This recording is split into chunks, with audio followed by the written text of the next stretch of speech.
And today we're taking a look back at the events of January 6, 2021 and the day's impact across the country and here at home. 17's Maddie Gannon joins us in studio this morning with a look at how the political significance of the day put a spotlight on the Golden Empire. Maddie, good morning. Alex, good morning. Unsurprisingly, perspectives on the day split evenly down the majority of each party. But January 6 also stoked divide within the Republican caucus, posing a central question as the party looks ahead. Arguably nowhere else in the country, certainly no other single city, has a starker example of that inside its boundaries than right here in Bakersfield and Kern. It was a day in the halls of Congress that went from a constitutionally required formality So let's walk down Pennsylvania Avenue to an attack on the United States Capitol, the likes of which has never been seen before in America. Thousands of people rushed the U.S. Capitol building,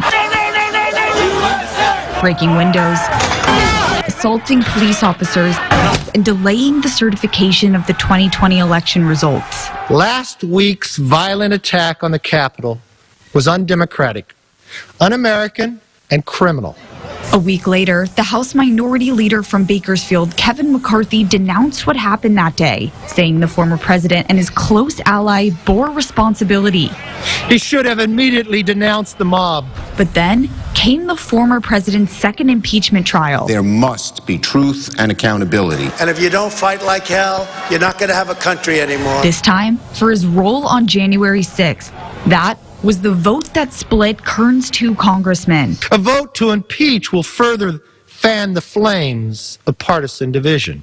McCarthy voting no. Bakersfield's other congressmen crossed party lines. The Republican David Valadao joining only 10 other GOP House members in voting to impeach. But you have to go home now.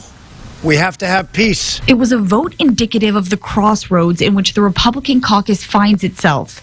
The question of how big of a role the former president will play in the future of the party, exemplified by two Republican congressmen right here in Bakersfield and Kern. It's unfortunate we start with a committee chair who'll tell you everything's on the table except the Speaker's office. Then came the idea of a 9/11 style commission.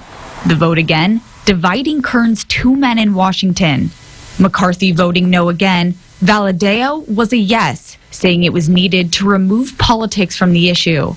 Pelosi has broken this institution. Most recently, McCarthy has called the panel a partisan political tool, and Valadao has joined in some of those sentiments, still saying the American people deserve to know the truth about January 6th, but now saying the commission will only divide us further.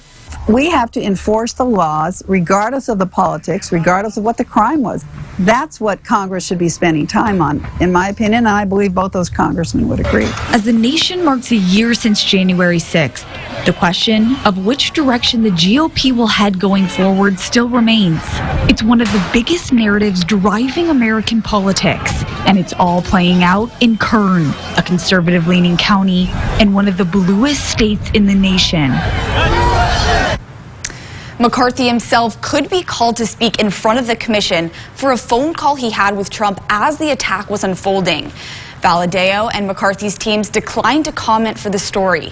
In studio, Maddie Gannon, 17 News. Maddie, thank you. Meantime, a Beverly Hills dog